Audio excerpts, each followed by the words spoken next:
Alright guys, when I dey tell una say Nigeria he don dey go be dis, e be like say person just dey talk. Dis video you about to watch, you go see Nigerians. Dis one now no be IPOB agitators o, no be Sunday Igbohu a group, you understand? Nigerians are now coming together to say, okay, let's reconsider this issue of Nigeria. It's not working. What do we do? You understand? It's not far anymore. This is very close. This is really very close. It's not far anymore.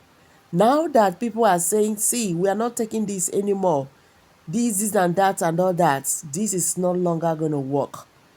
Nigerians are saying, this one Nigeria is not going to work. It's not going to work unless the government do something about the constitution. Now, are they ready to do anything? Let's watch All this my video. colleagues on the high table here,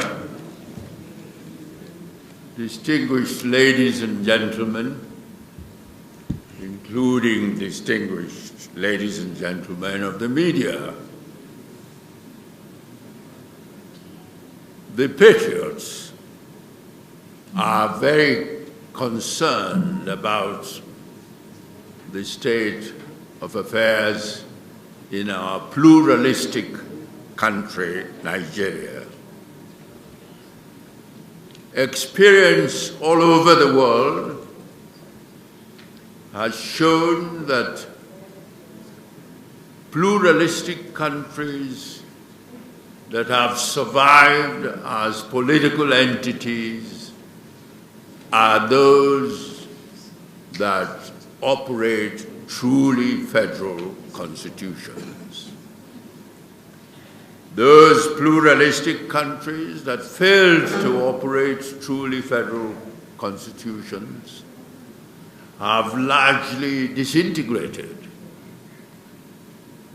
If I may give just a few examples of these, those that didn't operate pluralistic countries and disintegrated are countries like Yugoslavia, which broke up into 7 independent states, and Czechoslovakia. But those that operated truly federal constitutions and survived are India and Canada. So the Patriots have been concerned that the root cause of our current problems in Nigeria is the constitution that we operate. I don't need to go through the challenges facing our country. These are well known because the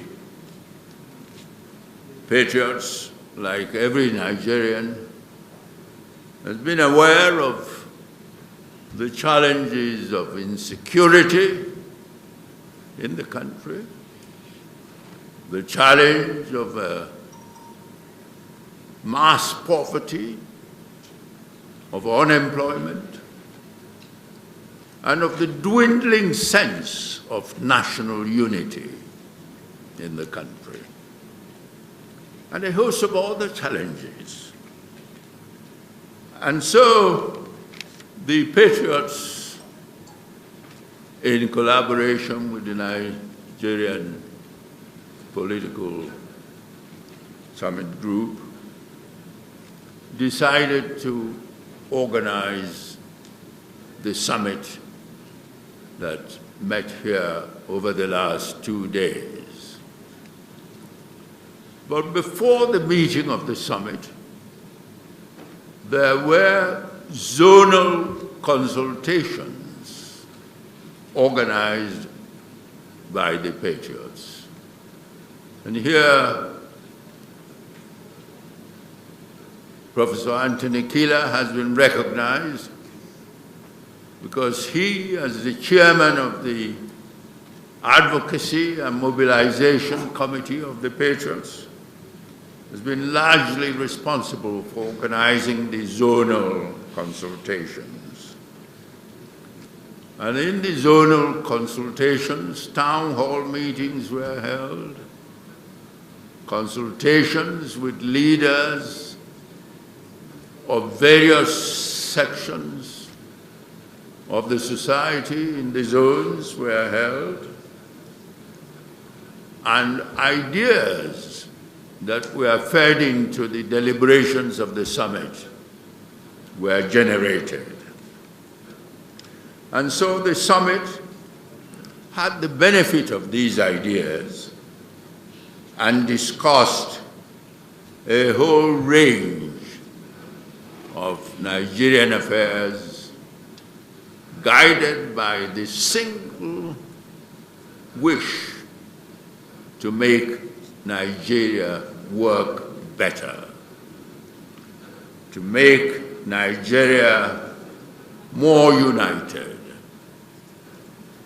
to make Nigeria develop its potentials. I believe that you've been given copies of the communique of the summit. If you have not, I hope you will get copies before you leave here. But let me take you through some of the main areas of the communique, which records the resolutions adopted by the summit. The first and foremost resolution is that Nigeria needs a new constitution. Nigeria needs to return to the truly federal constitution with which it began its independence journey. The present 1999 constitution is not such a constitution. It's not suited to the needs of a pluralistic country like Nigeria.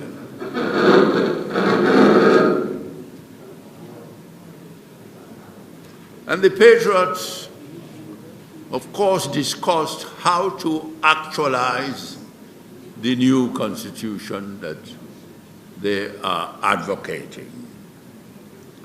And they agreed that after the summit, these recommendations would be communicated to the presidency and the national summit, and that the president would be asked to send an executive bill to the National Assembly.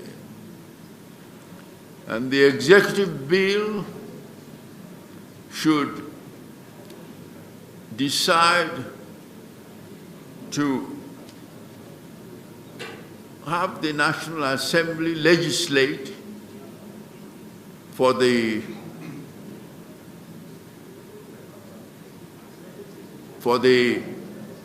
creation of a constituent assembly, the appointment of a constituent assembly in which all parts of the country will be represented. And this constituent assembly would have as its primary task the formulation of the new constitution for the country. And after it has formulated the new constitution, it should be submitted to the people of Nigeria in a national referendum. And it's the endorsement of the new constitution in a national referendum that will confer legitimacy to the new constitution. as against the 1999 Constitution, which lacks legitimacy because it was not drafted by the representatives of the peoples of the country, nor was it endorsed by the Nigerian people. You will see in the communique that the summit, apart from advocating return to a truly federal constitution, reached a number of recommendations as to what should be in the new constitution. The recommendations range from the devolution of powers to the federating units.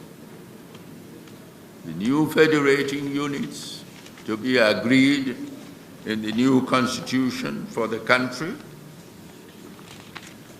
It would also touch on the legislature, that we should have a more cost-effective legislature, because at the moment the legislature that we have is unsustainably expensive.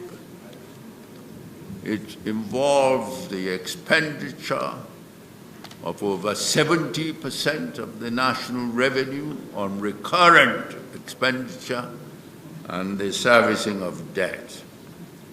So you will see in the communique that the summit recommended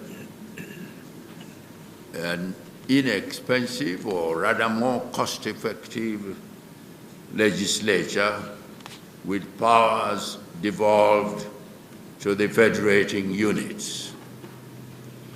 You will also see what the summit recommended about the administration of justice in the country. At present, the structure we have leads to overburdening of the courts, and the summit thinks that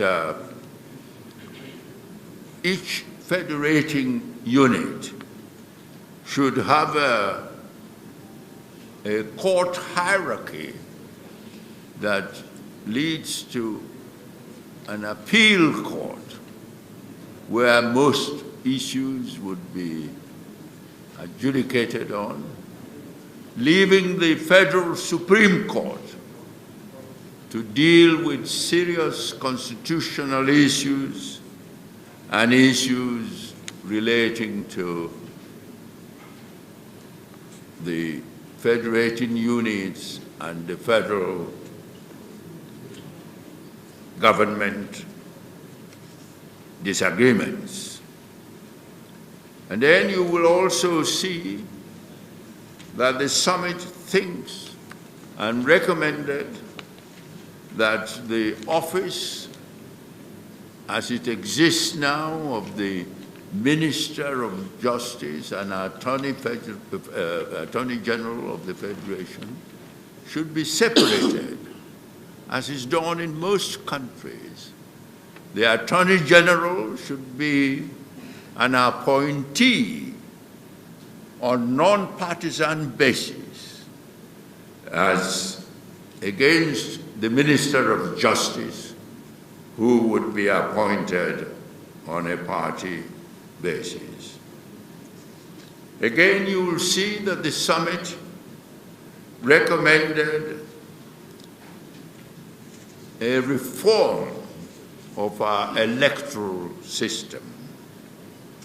We in the summit think that elections, all elections, should be held on the same day, in one day, because the current practice of staggered elections is very expensive and also prone to corruption and unhelpful influences.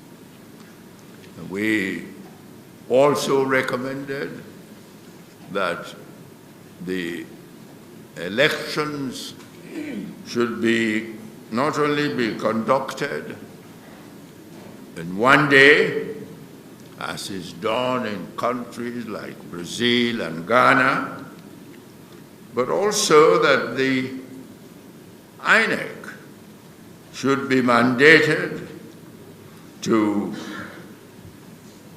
transmit results electronically, and the use of bimodal accreditation system, BVAS, should also be mandated.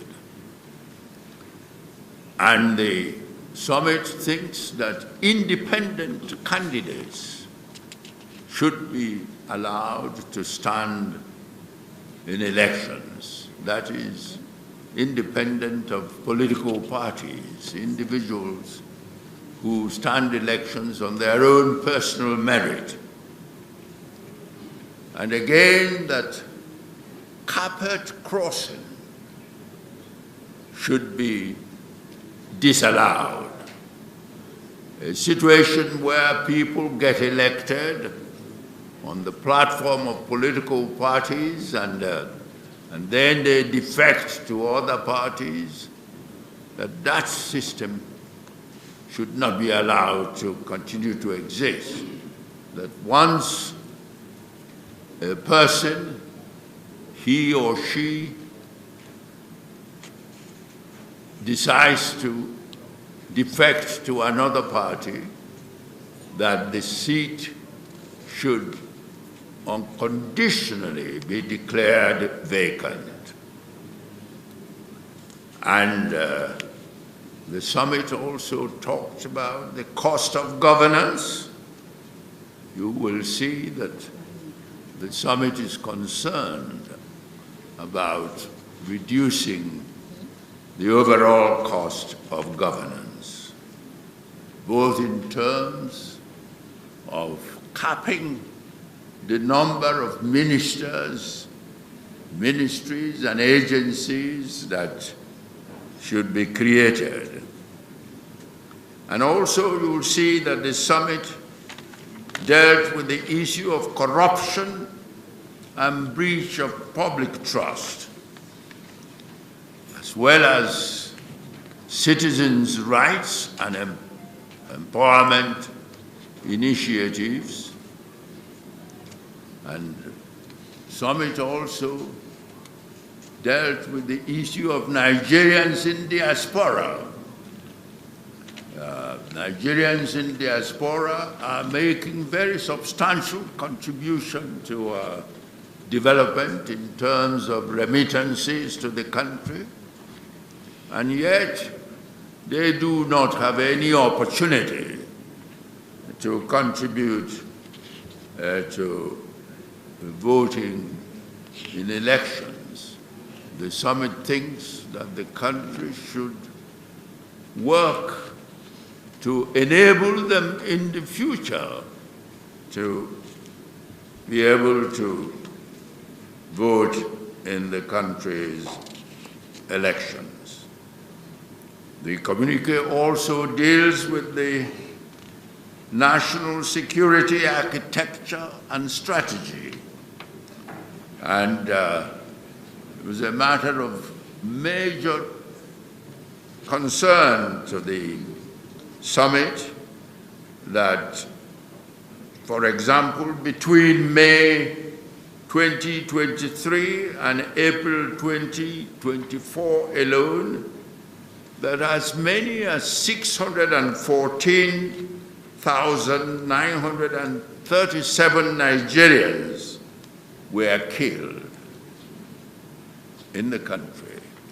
So the summit recommended that the security architecture be rejigged with the creation of coastal and border forces to help the police in checking the entrance to the country because of the very porous borders the country has, which has allowed entry into the country of criminals and so-called bandits from the Sahara region into the country. The summit also touched on the issue of secularity. A pluralistic country like Nigeria needs to enforce its secular character in a country as hugely populated as India and has its diversity.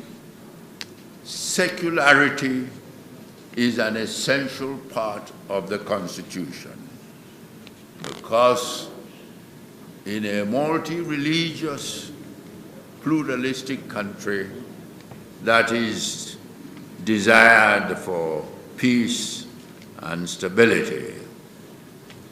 And again, in the rejigging of the security structure, the summit believes that the subnational, the federating units should have their own police force, which has often been referred to as state police. The summit believes that in devolving powers to the federating units, the power to create the police force should be there. And indeed, in devolving powers to the federating units, the new constitution should seek to return the country to the truly federal constitution with which, as I said, we started at independence. Because then the original 3, subsequently 4 regions of the country had their own separate constitutions. And we'd like to see a return to that. And the summit also recommended that we have true fiscal federalism, whereby the federating units should manage and control their resources and revenue, because there is no part of this country that is not endowed with resources that, if properly harnessed and managed, would see that the country develops and the welfare of the citizens taken care of. So these, I'm taking you through some of the essential points in the communique of the summit, and I hope that when you've read them, you will, if you have any questions, put your questions to me and members, my colleagues on this high table. And again, my attention has just been drawn to 2 important recommendations of the summit. One, in respect of the citizens' rights. that I referred to, without telling you that the summit was concerned and recommended that the welfare of the people should be legislated so that about no less than 50% of the resources should be devoted to looking after the welfare of the people. And also the summit recommended that greater attention be paid to the needs of women, the young people, and special interest groups like people with disabilities in the new constitution. And I hope that these recommendations will be taken into account by the Constituent Assembly that we've recommended should be constituted to draft the new constitution.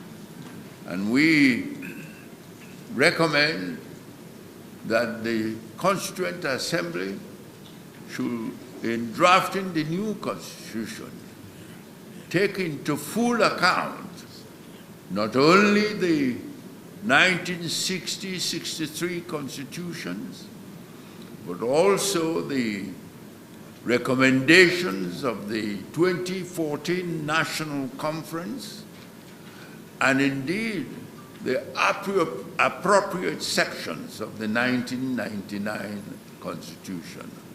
All these should be taken into account by the Constituent Assembly in formulating the new Constitution. So thank you all.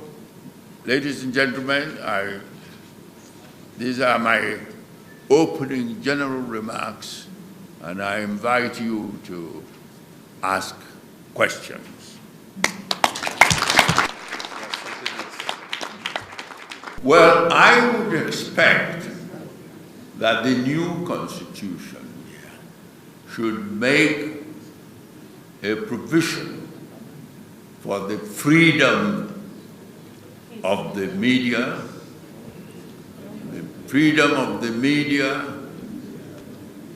and also freedom of information.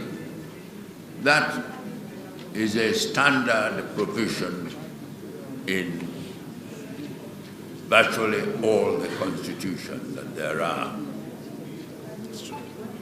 And I didn't quite get your question about the Nigerians in diaspora.